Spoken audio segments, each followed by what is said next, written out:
Setelah mandi bersama, tak ada lagi kegiatan apapun yang mereka lakukan. Ken hanya menyes asteris pe bibir Zoya beberapa kali sebelum akhirnya dia keluar dari kamar gadis itu. Matahari belum menunjukkan sinarnya, dan Ken berjalan mengendap-endap seperti semalam, hingga dia sampai di kamarnya dengan selamat. Padahal di bawah sana, Bilila melihat kelakuannya. Dan dia hanya bisa geleng-geleng kepala. Ken langsung bernafas dengan lega. Lalu mengganti pakaiannya dengan setelan kerja. Dia tersenyum tipis, mengingat tentang Zoya. Ken tidak pernah merasa seperti ini sebelumnya, dia selalu dibuat mabuk ketika bertemu dengan Zoya. Dan dibuat kelabakan saat dia harus jauh dari gadis itu. Seperti tumbuhan yang membutuhkan karbon dioksida. Seperti bumi yang membutuhkan sinar matahari. Zoya seperti telah menjadi pusat hidupnya. Tanpa sentuhan gadis itu, Ken bisa terkapar bagai ikan yang dilempar ke daratan. Setelah rapi, Ken keluar dari kamarnya, dan berpapasan dengan Nora yang kebetulan ingin ke bawah pula. Tak memperdulikan kehadiran wanita itu, Ken terus saja berjalan dengan acuh. Membuat ulu hati Nora lagi-lagi terasa ngilu, apa seburuk itu dia di mata Ken? Dan akhirnya mereka semua dipertemukan kembali di meja makan. Zoya yang datang paling akhir, menjadi pusat perhatian kedua orang itu. "Maaf, aku sedikit terlambat," ucap Zoya. Nora mengulum senyum manis. "No problem, Zoe. Ayo kita sarapan bersama." Gadis itu mengangguk, dan Ken masih menunjukkan kebiasaannya. Dia bergeming sebelum Zoya melayaninya. Zoya hanya bisa mendengus tanpa diketahui oleh Nora. Sementara Ken, lagi-lagi memberi usapan sambil mengedipkan mata dan memberi gerakan ciuman virtual. Pelayan yang melihat acara langsung itu, ada yang merasa gemas, ada juga yang menatap aneh. Di dalam mansion ini, seperti hidup sebuah rumah tangga penuh drama. Antara istri sah, dan madunya. "Selamat makan, Kak Nora, Dat," ucap Zoya, mulai memasukkan sandwich ke dalam mulutnya. "Selamat makan juga, Zoe." "Selamat makan juga, putriku tersayang." Ken mengulum senyum lagi, lalu memakan makanan yang disajikan oleh Zoya, dengan wajah tanpa dosa. Sementara gadis itu hampir tersedak, tetapi dia buru-buru menetralkan keterkejutannya. Dia seperti mendapat bom yang kapan saja bisa meledak secara tiba-tiba. "Ken, benar-benar pria berbahaya." Setelah sarapan itu selesai, ketiga orang itu bersiap untuk kegiatan mereka masing-masing. Nora yang merupakan cucu keluarga Monaco, sekaligus pemilik restoran besar di salah satu ibu kota, hendak pergi untuk memantau restorannya tersebut. Dia adalah wanita karir, selama ini dia selalu memantaskan diri untuk bersanding dengan Ken, padahal kalau dia mau, dia bisa bekerja di perusahaan kakeknya. Namun, Nora memilih untuk mengembangkan bakatnya di bidang perekonomian, dengan membangun satu restoran. "Kak, aku ikut ke mobilmu ya. Aku mau berangkat ke restoran soalnya," ujar Nora, dia sengaja ingin ikut bersama Ken. Ingin menunjukkan pada pria itu, kesuksesan yang dia raih selama ini. Namun, bukannya mengiyakan, Ken justru kembali melayangkan tatapan dingin ke arahnya. "Di mansion ini aku memiliki banyak supir. Kalau kamu mau, ajak salah satu dari mereka. Aku tidak punya waktu untuk mengantarmu, karena aku harus mengantar putriku," cetus Ken tanpa segan. Mendengar itu, ludah Nora terasa tercekat di tenggorokan. Sementara Zoya melotot ke arah Ken. "Dat." Ken tak peduli, dia segera menarik tangan Zoya untuk masuk ke dalam mobil, dan meninggalkan Nora yang lagi-lagi mendapat penolakan dari orang tercintanya. "Dia benar-benar tidak suka padaku. Apa aku harus mencari cara agar mendapatkannya?" gumam Nora pada dirinya sendiri. Sementara Ken dan Zoya sudah berada di dalam mobil, bahkan kijang besi itu sudah melengang ke jalan raya. "Dat, kamu benar-benar tidak suka dengan Kak Nora?" tanya Zoya, dia pun ikut merasa sakit saat melihat penolakan Ken pada wanita itu. Meskipun di sisi lain, dia bahagia karena Ken bertahan untuknya. "Dia itu mata-mata kakek, sayang," jawab Ken. "Kalau ternyata bukan? Dan dia benar-benar menyukai Daddy bagaimana? Kakek sudah mengumumkan bahwa dia calon istri Daddy. Tapi yang Daddy mau hanya kamu, baby." "Dat, jangan bercanda." Ken merengkuh bahu Zoya, ingin memeluk dan mencium gadis itu, tetapi Zoya menahannya. "Sayang, Daddy sudah janji, kan? Mulai hari itu Daddy hanya akan menyentuhmu, trust me, only you." Setelah mengatakan itu, akhirnya Ken bisa menjangkau bibir ranum itu lagi, menahan tengkuk itu kuat-kuat, dan menyes asteris P hingga menimbulkan decapan yang terdengar nyaring. Tak peduli pada Ron yang sedang menyetir, pria itu hanya bisa meneguk ludahnya kasar, lalu memasang earphone di telinganya. Menyalakan musik. Sialan. Sepanjang perjalanan itu, Ken tak melepaskan Zoya sedikit pun. Gadis itu seperti sebuah vitamin yang membuat hari-harinya semakin bergairah. Selama bekerja dia tidak akan melihat Zoya, maka dari itu dia tidak menyia-nyiakan kesempatan untuk selalu menyesap apa yang dia suka. Mulutnya tak pernah merasa bosan, padahal Zoya sudah merasa kebas karena Ken selalu melakukannya dengan buas. Entah kenapa ucapan Ken yang hanya menginginkan dirinya, membuat dia sedikit berdesir. Meski dia pun merasa takut, kalau semua itu hanyalah bualan. Tapi apa mau dikata, semuanya telah jatuh di tangan pria itu. Zoya hanya bisa memastikan, apakah benar apa yang Ken ucapkan? Sumpah demi apapun, jika kelak Zoya melihat Ken menyentuh wanita lain selain dirinya, dia akan pergi dari sisi pria itu. Dia tidak akan lagi mengindahkan ucapan Ken, bahkan sekalipun pria itu menahannya agar tetap tinggal. Ken membuka jasnya, memasangkannya di bagian depan tubuh Zoya. Sementara kepalanya masuk, hingga kepalanya tenggelam. Dan Ron tidak dapat melihatnya. Daddy ini di dalam mobil, ada asisten Ron di depan sana. Cetus Zoya dengan memelankan suaranya. Lengkap dengan wajah serius. Dia tidak akan tahu, sayang, Ken kekeh dengan keinginannya. Hingga tak berapa lama kemudian, akhirnya mereka sampai di kampus Zoya. Dan hal itu langsung membuat Ron bernafas dengan lega. Pria itu menepikan mobilnya cukup jauh dari gerbang kampus, seperti biasanya. Sedari tadi paru-parunya kembang kempis, tetapi seolah tak menerima pasokan oksigen. Ron selalu merasa sesak nafas. Dia mati kutu dengan aksi bosnya yang terlihat kelebihan gairah. Ron, turunlah sebentar untuk membeli minum, pinta Ken, dan Ron langsung mengangguk patuh. Mengerti akan kode itu. Dia tidak membuang waktu, Ron langsung keluar dan pura-pura membeli minum di warung yang tak jauh dari mobilnya. Sementara Ken, dengan gejolak yang menggelegak hebat, menatap Zoya dengan tatapan memohon. "Baby, help me please." Ken menurunkan resleting celananya yang sudah terasa sesak. Dia yang memancing, dia pula yang masuk dalam umpan. "Apa maksud, Daddy? Daddy mau apa?" tanya Zoya dengan mata yang melebar sempurna. "Daddy tidak akan melakukannya." "But, help me. Bantu Daddy untuk mengeluarkannya, baby." "Dad, tapi aku tidak bisa." Tolak Zoya, dia melepaskan genggamannya, tetapi Ken menahan pergelangan tangan itu. "Ayolah, sebentar saja. Setelah itu kamu boleh keluar, sayang. Hanya sebentar. I promise." Ken masih dengan tatapan memohon, nyaris tidak berdaya.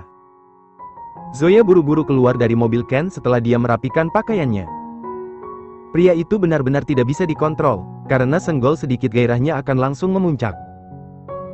Zoya sedikit menggerutu, dia harus berkuliah setelah tubuhnya dibuat panas dingin tanpa penyatuan, atau apapun. Gadis itu pun rasanya ingin meledak, apalagi saat dia menggenggam senjata yang Ken banggakan. Ya Tuhan, sumpah demi apapun sebenarnya Zoya tidak habis pikir. Dengan memikirkannya saja Zoya langsung merinding, bulu kuduknya meremang-remang tidak karuan. Zoya berniat untuk langsung masuk ke dalam kelas. Namun, tiba-tiba langkahnya tercekal oleh kalimat yang sangat tidak ingin dia dengar. Kemarin ibunya yang jadi wanita malam, sekarang malah anaknya. Cibir seseorang yang sedang bergerombol dengan teman satu gengnya. Dan Zoya tahu, kalimat itu ditujukan untuk siapa. Aturan, kalau ibunya udah mati. Dia sadar, ini malah nerusin, udah kayak warisan aja. Ujarnya lagi. Zoya bergeming, hal semacam itu sudah biasa dia dengar, dan dia tidak mau terpancing. Akhirnya Zoya memutuskan untuk kembali melangkah. Namun, lagi-lagi kalimat itu mengusik indera pendengarannya.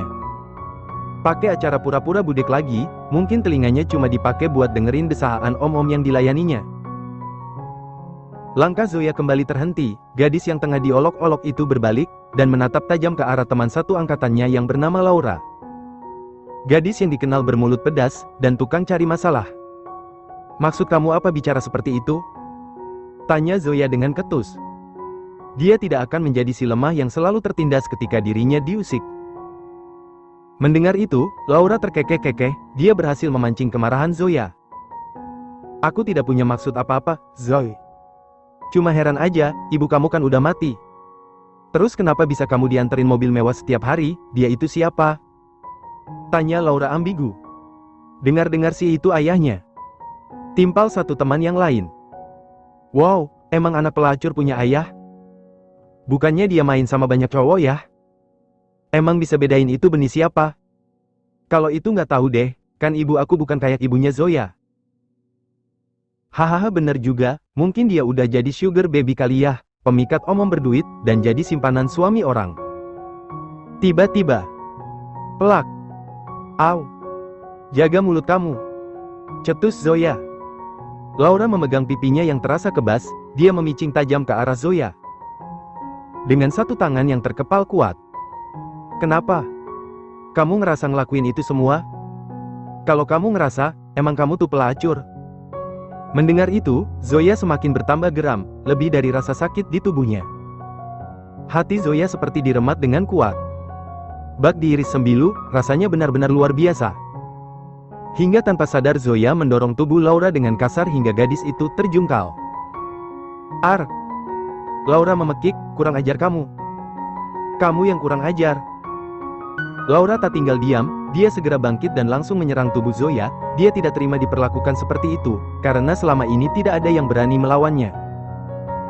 Sang ayah yang memiliki penyandang dana terbesar di kampus ini, menjadikannya semena-mena, dan dia dengan suka hati membuat ulah. Dasar jalang. Laura balas mendorong dada Zoya, hingga gadis itu tersungkur di atas tanah, dan sikutnya langsung mengeluarkan darah. Teman-temannya yang lain tak ikut campur, mereka hanya menonton aksi gelut dua gadis cantik yang populer di kampus mereka. Emosi Zoya semakin memuncak hingga ke atas ubun-ubun, dia tak mempedulikan rasa perih pada lengannya. Yang ada di otaknya hanya ingin membalas perbuatan Laura. Zoya bangkit lalu melangkah ke arah gadis itu dan langsung menjambak rambut Laura hingga gadis itu meringis kesakitan. Au! Sialan, lepasin! Tidak! Sebelum kamu minta maaf, aku tidak sudi. Zoya semakin mencengkram kuat surai kecoklatan itu, hingga si empunya mengaduh. Aksi itu langsung menjadi tontonan gratis para mahasiswa yang kebetulan berada tak jauh dari lokasi kejadian. Mereka kompak bergerombol, demi melihat siapa yang akan menjadi pemenang. Dan salah satunya adalah Raga, pemuda yang selama ini dekat dengan Zoya langsung membulatkan matanya, saat melihat sang teman sedang berkelahi dengan Laura. Zoya, stop! Pekik Raga. Mendengar itu, Zoya langsung menatap ke sumber suara, dan dia bisa melihat Raga di sana. Cengkraman Zoya melemah, dan hal itu digunakan sangat baik oleh Laura. Gadis itu kembali mendorong tubuh Zoya. Namun, sebelum jatuh ke tanah, Zoya justru jatuh di pelukan Raga. Raga. Melihat Raga yang menolong Zoya, membuat Laura kembali memicing tajam dan merasakan benci yang luar biasa pada gadis itu. Harusnya Raga membelanya, bukan membela anak wanita malam yang mencemari nama baik kampus mereka. Raga membantu Zoya untuk berdiri, sementara lengan gadis itu masih mengeluarkan darah yang pinggirannya sudah mengering. Cih, dasar anak pelacur, semua cowok digodain, cibir Laura dengan wajah geram. Dan cibiran itu membuat Zoya kembali naik pitam. Gadis itu mengepalkan tangannya kuat, dia melangkah berniat untuk kembali memberi pelajaran pada Laura. Tapi Raga menghentikannya, dia mencekal pergelangan tangan Zoya, hingga gadis itu menoleh, dan Raga menggelengkan kepalanya. Jangan. Pemuda itu membawa tubuh Zoya ke belakang tubuhnya, untuk melindungi gadis itu. Laura, berhentilah bersikap seperti anak kecil, kamu ini mahasiswa. Harusnya kamu menjaga ucapanmu, dan beri contoh yang baik. Memangnya kamu tidak malu selalu membuat ulah? Dia yang salah, gak? Bukan aku, kenapa kamu marah-marah sama aku? Cetus Laura sambil menunjuk Zoya. Karena aku tahu bagaimana Zoya, dia tidak akan melawan kalau dia tidak diusik duluan. Dan terlebih, dia bukan kamu. Tegas Raga. Gak, tapi... Tanpa menunggu sanggahan Laura, Raga segera menarik tangan Zoya agar ikut dengannya. Membuat Laura berdecak kesal, dan meninju udara di sekitarnya. Raga membawa gadis yang tangannya senantiasa genggam itu, ke sebuah taman yang ada di kampus. Setelah sebelumnya dia membeli Hansaplast dan juga kapas untuk membersihkan luka Zoya. Keduanya duduk berdampingan, dan pemandangan itu sudah tidak aneh bagi para penduduk kampus. Karena setiap hari Zoya dan Raga memang seperti itu, Zoya yang tidak memiliki teman, pun dengan Raga yang tak ingin memiliki teman selain Zoya. Pemuda itu cukup populer dengan ketampanan dan kecerdasannya, tetapi dia selalu memilih untuk menemani gadis cantik di sampingnya, ketimbang harus bersama yang lain. Raga membuka botol minum, dan membasahi kapas itu menggunakan air. Sementara Zoya bergeming, memperhatikan apa yang dilakukan oleh Raga. Sini lengannya, pinta Raga perhatian lengkap dengan tangan menengadah. Aku bisa sendiri, Ga, tolak Zoya. Shut up, aku akan mengobatimu. Jadi, jangan banyak bicara. Berikan lenganmu. Mendengar itu, akhirnya Zoya pasrah, pria satu ini pun sama saja tak bisa dibantah. Zoya menyerahkan lengannya pada Raga, untuk diobati oleh pria itu. Dengan telaten Raga membersihkan luka di lengan Zoya, sementara Zoya meringis merasakan sedikit perih. Raga meniup pelan luka Zoya hingga rasa perih itu sedikit mereda, dan terasa sejuk. Selagi melakukan itu semua, Raga selalu memperhatikan wajah cantik Zoya. Dari sejak pertama mereka bertemu, Zoya memang sudah mencuri perhatiannya. Setelah dibersihkan, Raga membuka Hansaplast dan memasangnya untuk menutup luka Zoya. Tak hanya itu, Raga juga meninggalkan kecupan kecil di luka itu, membuat Zoya membulatkan matanya melihat tingkah Raga. Kenapa harus dicium? Tanya Zoya yang tidak mengerti sama sekali dengan kelakuan Raga kali ini. Sebelum menjawab, Raga lebih dulu mengulum senyum. Kata Mama, kalau luka kita mau cepat sembuh, berarti harus dicium. Mama selalu melakukannya padaku sejak aku masih kecil, dan itu berhasil, rasa sakitnya langsung hilang begitu saja. Bagaimana denganmu? Enakan, kan? Mendengar itu, entah kenapa Zoya jadi terkekeh, merasa lucu. Itu kan bentuk kasih sayang seorang ibu untuk anaknya, lalu bagaimana dengan Raga? Kenapa malah tertawa? Tanya Raga sambil mengacak rambut Zoya. Haha, aku ngerasa lucu aja. Tapi kamu benar-benar beruntung memiliki ibu seperti dia. Dia pasti sayang banget sama kamu.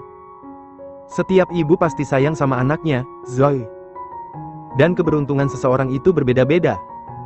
Jadi syukuri saja apa yang menjadi milik kita. Karena itulah keberuntungan yang sesungguhnya.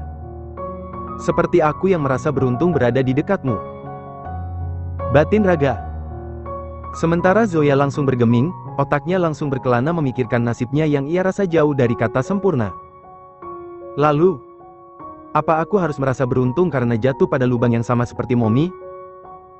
Apa aku harus merasa beruntung karena melakukan itu semua dengan Dedi?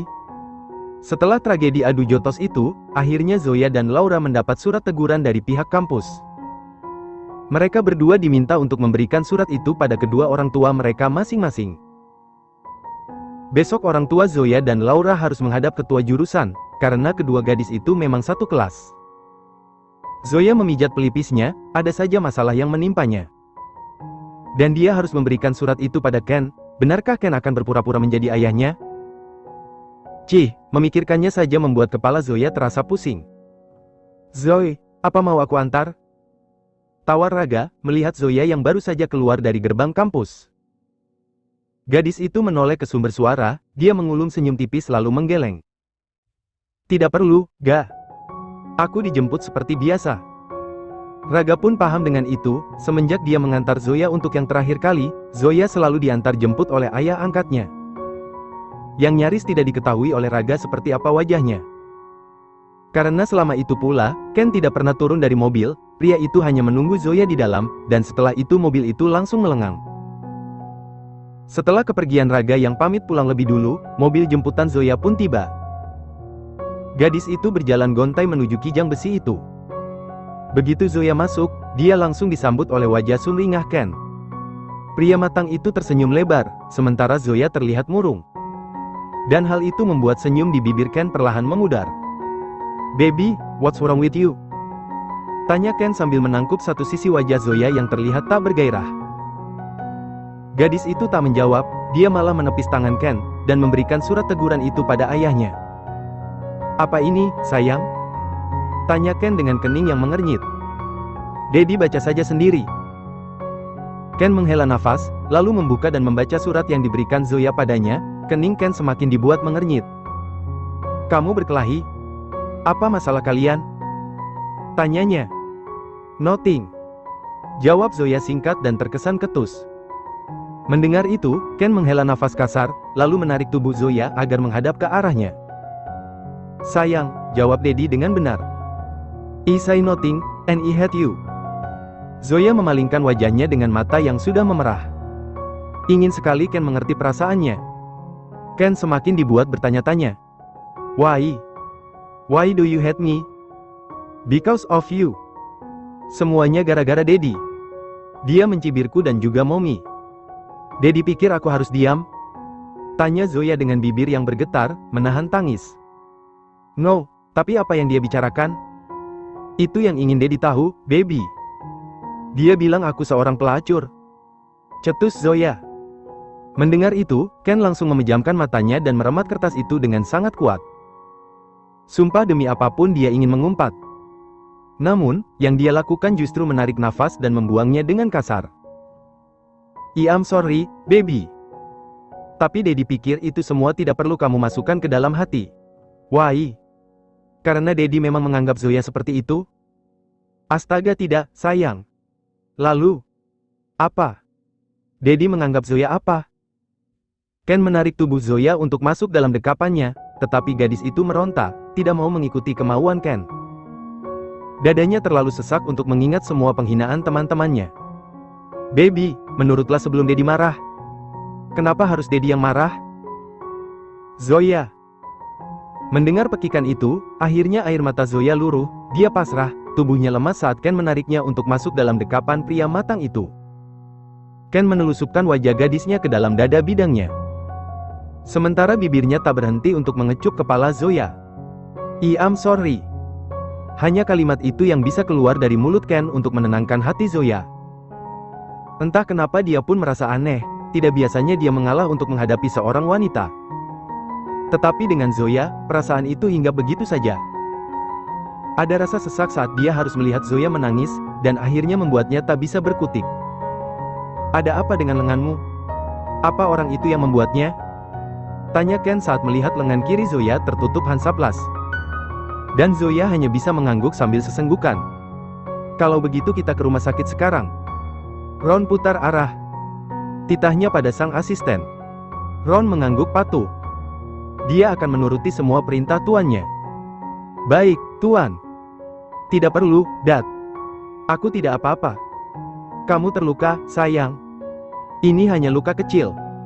Hatiku bahkan jauh lebih sakit. Ken memejamkan matanya, melawan perkataan seorang gadis ternyata sulitnya minta ampun. Baiklah, tapi setidaknya beli vitamin supaya lukamu cepat sembuh. Don't make me worry. Zoya bergeming sejenak, mendengar kata vitamin membuat Zoya teringat pada sesuatu yang harus dia beli. Oke. Kita ke apotik.